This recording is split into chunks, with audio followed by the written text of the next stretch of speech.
Hello and welcome to Pass the Torch, Legacies in Jewelry. My name is Naja de Savandist. I am the host of this podcast, and I'm really, really grateful that you are here wherever you are in the world. Thank you for tuning in. This podcast is a passion project of mine surfaced on the internet. I have had the immense privilege to connect with so many wonderful people in the jewelry industry who have guided me, mentored me, collaborated with me, and in my head, I thought, gosh, this is such a privilege to have these conversations and be this encouraged by these individuals. How do I share this? What can I bring to the world to make it a better place? And so I am creating this platform to bring on people from all different sections of the jewelry industry so that they can encourage and inform the next generation of jewelers. And eventually I'll probably do a solo episode kind of talking about my career up until this point. But for now, I'm really excited to welcome Jason Marchiafava as the very first guest on this podcast.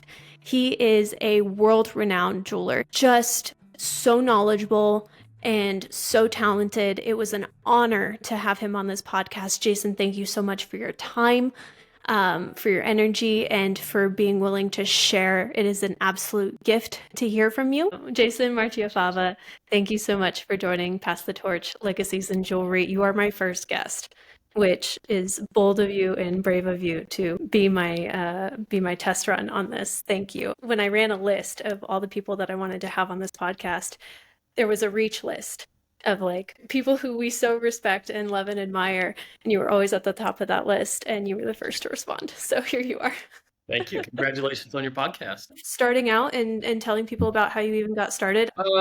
3 generations. So my grandmother started my family's jewelry business back in the 1960s, and my dad, my uncles got involved. My grandfather actually worked in a different industry after he retired. He came to the business as well. So it all started with my grandmother and kind of went from there. I started when I was too young, mainly because I wasn't the most well-behaved young man, to be honest. So after school every day, I had to come direct to the shop. And from there, I was like, what are these people doing? You got people melting metal, rolling metal, setting stones. And I was like, okay, so this is the best punishment I could ever imagine as a young kid, right? What kind of Harry Potter magic is this, Right. And so it pretty much started from there. I just fell in love with it from a very young age and nerded out pretty hard. And I didn't know exactly why I was doing the things I was doing. Like, for instance, dipping a ring in boric acid and alcohol before you solder it on it. You light a green flame. I didn't know the science behind it. I was just like, whoa, what is that?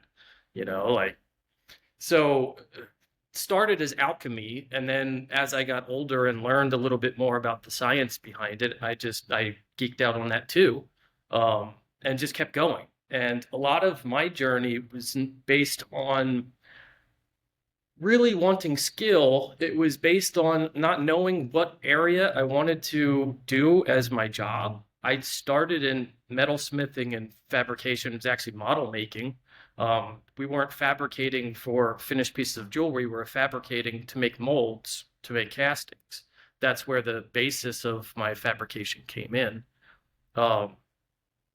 From there, I didn't have casting, in my own studio. So instead of making a model and using it for my personal work, I just fabricated the actual finished piece of jewelry.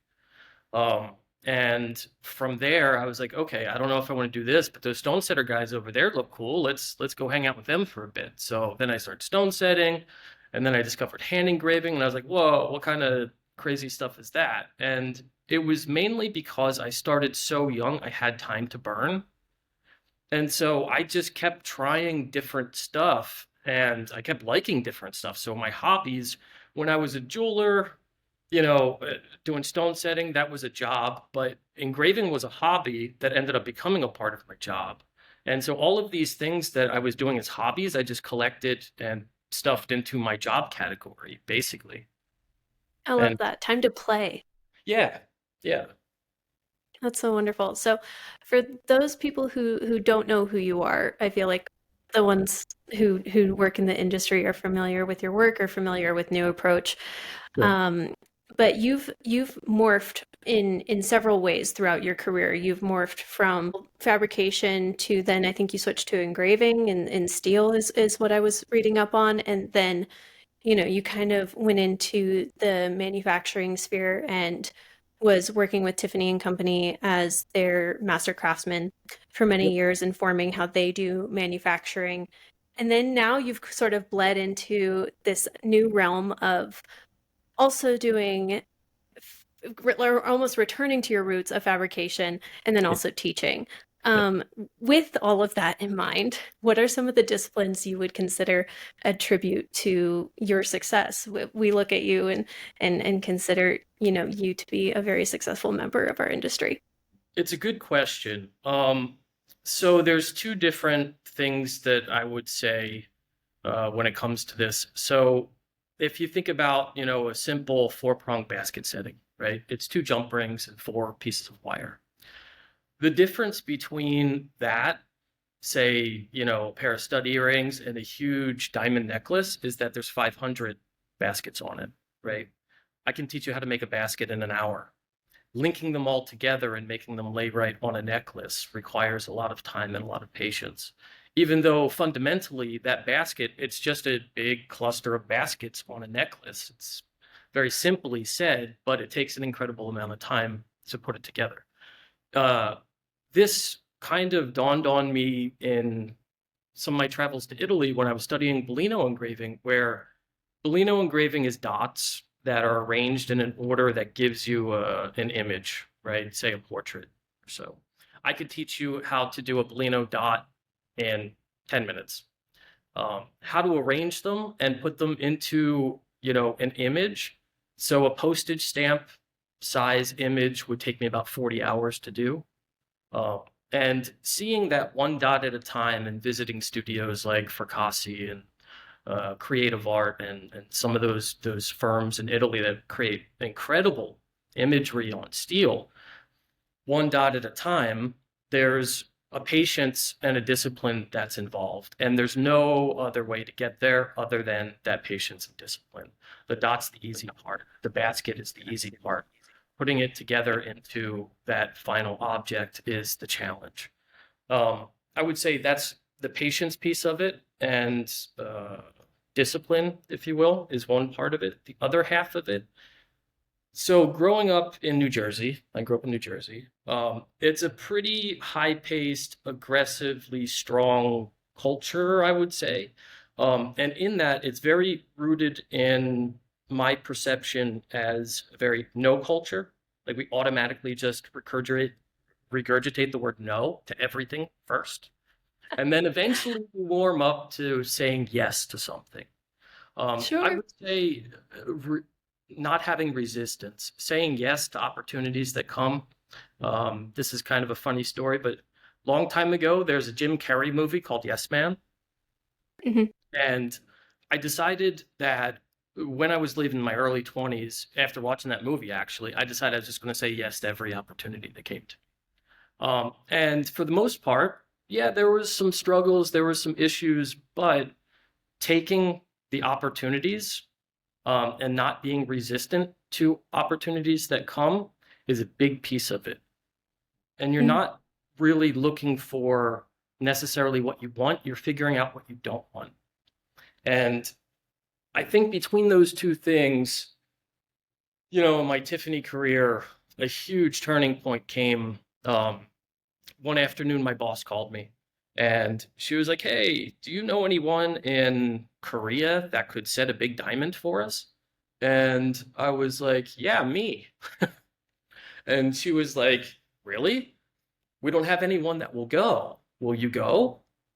This is a Tiffany Co. And I was like, "Sure. Just give me 24-hour notice. I'll get on a plane and I'll go." It's the willingness to do whatever needs to be done. And then from there, that's when Tiffany discovered that they could put me in front of a customer. Mm. Um, After going to South Korea, resetting the diamond, coming back, um, it was really good. But if I didn't say yes, or if I was resistant to anything outside of the box, that opportunity never would have occurred. And all of the opportunities after that in my Tiffany career also never would have occurred. So I would say, got to be a little bit flexible and a little bit open to opportunities that present themselves. And sometimes you don't know. So saying yes to whatever it is, even if it doesn't work out perfectly as planned, it's learning experience. Treat it as a learning experience and you'll be fine. And yeah, it's a lot of times those opportunities also lead to new skills and developing new Yes, skills so that you can then go forward and apply them in absolutely. different case scenarios. Yeah. What do you have on your docket right now that you're most excited about? Because your life has changed quite a bit from your Tiffany days.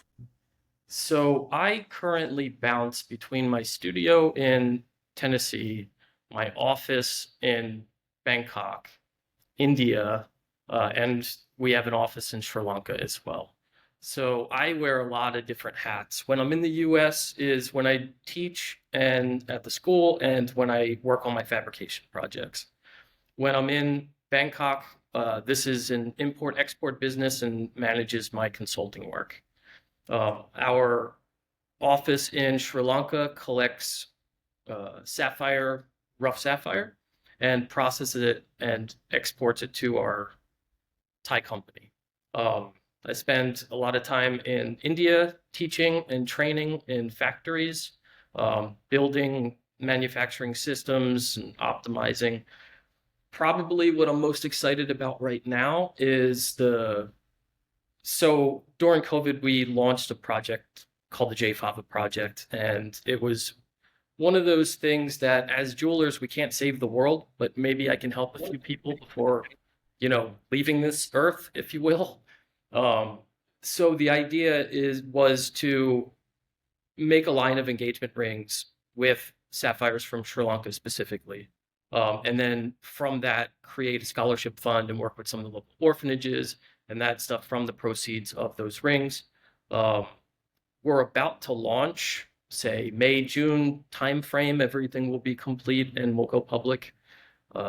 That's probably the most exciting thing that's happening at the moment, other than a few, say, pretty complex fabrication projects in my safe. I have a pair of sunglasses, first pair of sunglasses I'm making, an 18 karat yellow. They're beautiful. Still have another 100 hours to go on them, but they're pretty Sure, nice. I'm Uh, sure. yeah, and yeah, that's pretty That's much. wonderful.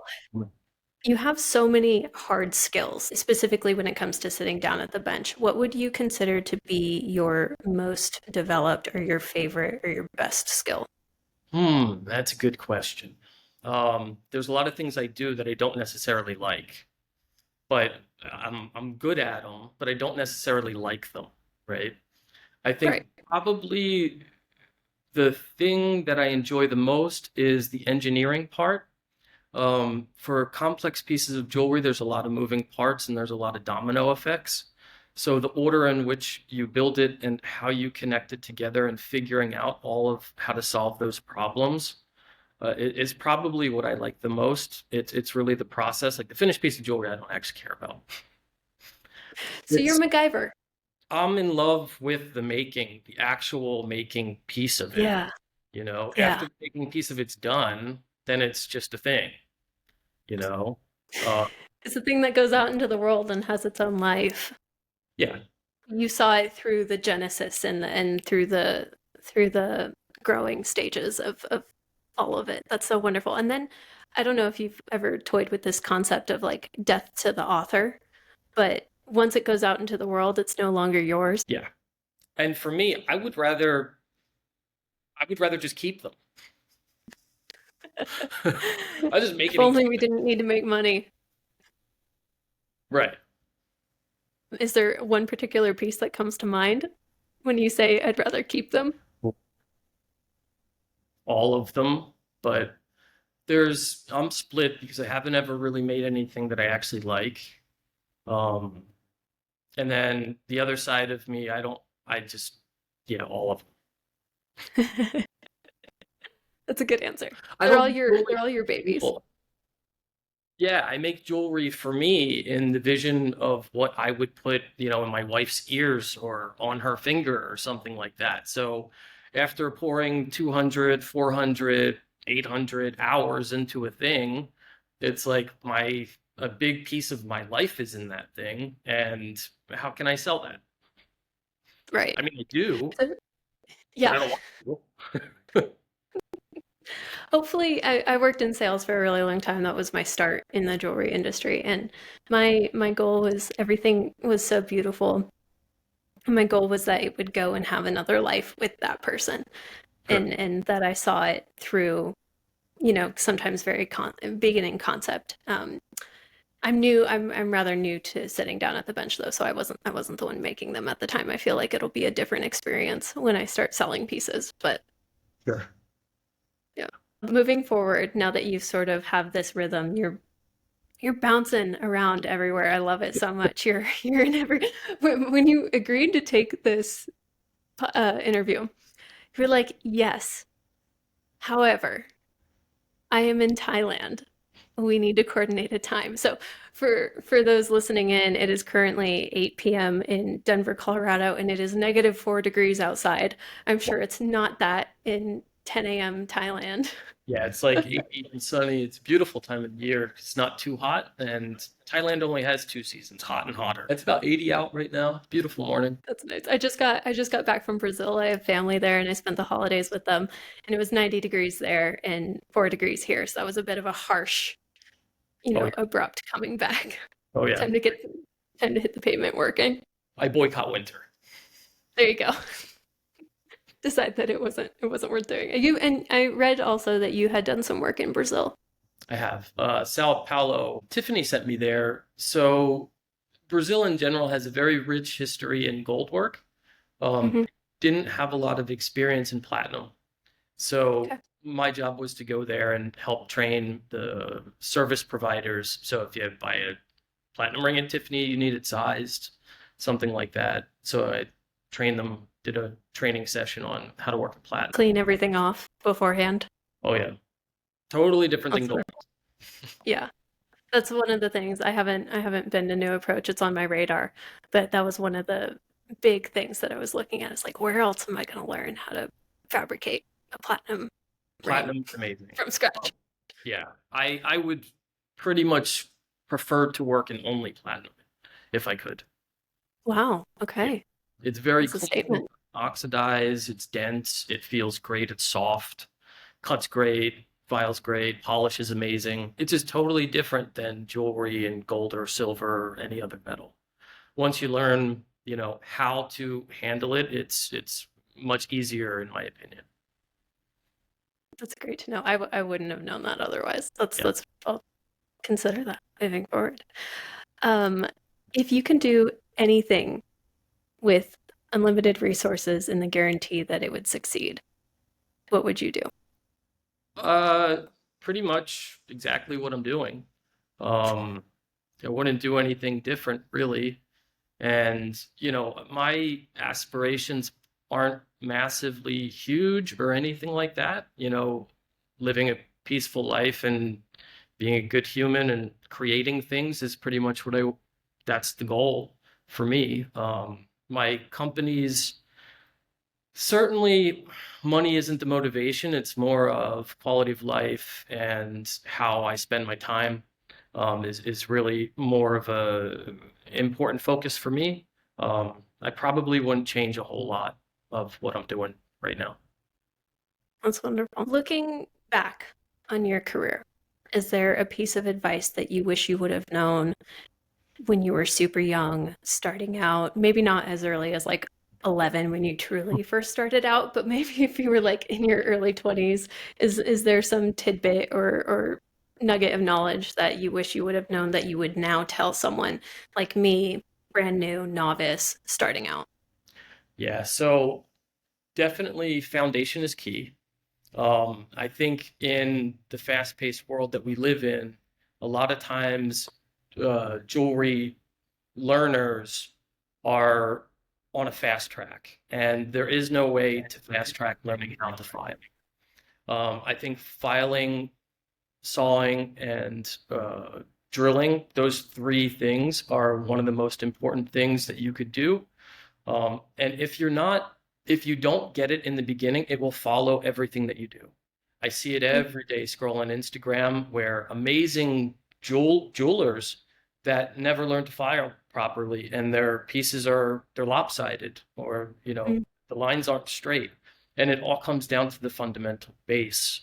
Um, you know, for me, I think I felt maybe when I turned 17, 18, started going to college, graduated high school, and I was thinking to myself, oh, only if I could learn X, I could get a raise in my job and make more money. It actually turned out that wasn't the case, because the word jewelers is pretty big net. A lot of times, the owner of a jewelry store is called a jeweler. The person standing at the counter is called a jeweler. The person in the back room setting diamonds is called a jeweler. The person, doing appraisals and gemology work is called a jeweler. The word jeweler is a pretty big blanketed statement. And it's pretty easy to get lost in that. I think, foundation, having a really strong foundation in what you do, and then also not equating the monetary, say, pay to those skills necessarily. There are jewelry designers that are tremendously successful that, quite honestly, don't make very good jewelry. A lot of times the people at the counter selling the jewelry, the way that they represent it, they can make more money selling jewelry and commissions necessarily than the person that made it. So equating one thing to another thing isn't always the case. So finding your own path, creating a really good foundation of skills, applying them, and then the money will come, trusting the process. It will come. Determination, patience, those things are all hugely important. And support, right? Everyone needs such a team, such a village to build something like that. So that's probably the next thing that I would say. Share. Don't be afraid to share. The old school mentality of secrecy and, we're all in together. That's the way I view it. And that's why I'm very open with everything. I mean, the reality is, like I mentioned, I could teach you how to do Bulino dots in 10 minutes. Right. In order for you to be great at it, you're going to have to spend thousands of hours on your own doing them until they're great. Once you do that, you've earned that skill. I'm not responsible for it. Yeah, I might have encouraged you on the way, but at the end of the day, we each earn our skills through hard work and dedication, patience, all of those things. So, yeah, we're all in this together. We're all rowing the boat down the same river, going the same direction. So it's a big... Sometimes 10,000 hours doesn't even sound like enough. It's not. It's definitely not. I learn something new every day. It's 34 years this year. Every day. Yeah, one of the things that drew me to the jewelry industry at large is something came across my desk that was different every single day. And that was like a crazy learning curve to be able to identify and start understanding the metallurgy and the gems just right out the bat. It was a great learning experience. But how can we as jewelers refine our way towards ideal craftsmanship and artistry? I think starting, again, I'm going to circle back to the foundation piece of it, starting at the very beginning and looking at the very basic skills and focusing on those until you're very, very confident in them. Everything else will, it's like dropping a stone in a pond and the ripples that come off of it. If you have really strong filing skills, that will translate to engraving because it's sculpting metal. Gravers are much more difficult to control. But if you can get the concept and build the picture in your head, translate that picture through your hands, whether it's filing, sawing, drilling, those three really basic things, from my understanding and experience, it will affect everything else that you do. Would you recommend someone seek out, I know you have your school. We gotta talk about your school in just a minute. But would you suggest that someone seek out an apprenticeship? Would you suggest that they start going and looking at books? Would you suggest community college? I'm talking about someone who is like square one Yeah. and knowing that they want to end up, square one where you are, or sorry, square one where they are, final location where you are. What are the steps that you would recommend taking to get there?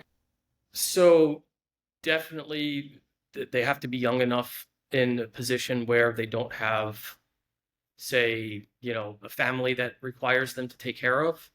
Um, that can lead you down a path that isn't necessarily, say, intentional. You have responsibilities.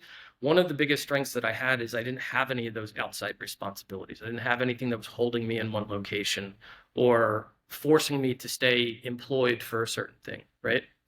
Um, I would say so. Unfortunately, for fabrication and the like, there really aren't any books on the subject. That there's a few, but they're not very comprehensive. There's some videos on YouTube. I would say, a set of files, some brass sheet, a jeweler's saw, and learn how to put a pattern on it, something like that.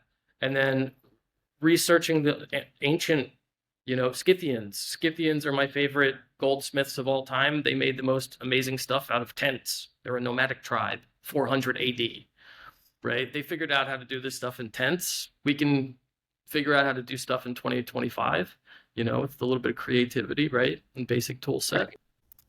Okay, last question, Sure. just because I have to ask. And I don't know if you remember Victoria Stanley. She's a friend of mine, and she Oh, was just in your last approach round of if you will. sure. What's up with the herding of the cats? So, if you can imagine, jewelers are like herding cats.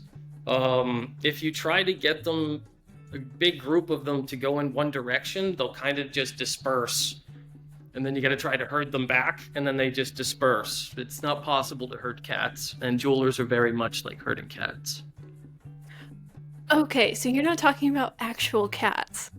No, it's a metaphor for humans herding cats. Okay, we read it as like actually, I've heard that expression before. I've actually used that expression on a regular basis, but we actually thought that you made an effort to own multiple cats in her. Yes, in the form of Just in the context of how it was written. Wonderful. Well, Jason, thank you so much for coming on and doing this with me. Do you have any questions for me before we wrap up? Just thank you so much for having me. I appreciate the opportunity. I hope, maybe some of the stuff that I said can help someone. It's wonderful. It's encouraging. Everyone who is in this space looks up to you. Thank you for being open, just as you said, and to impart your legacy and your wisdom and your craftsmanship to the rest of the world. We so appreciate it. Thank you. Happy to do it.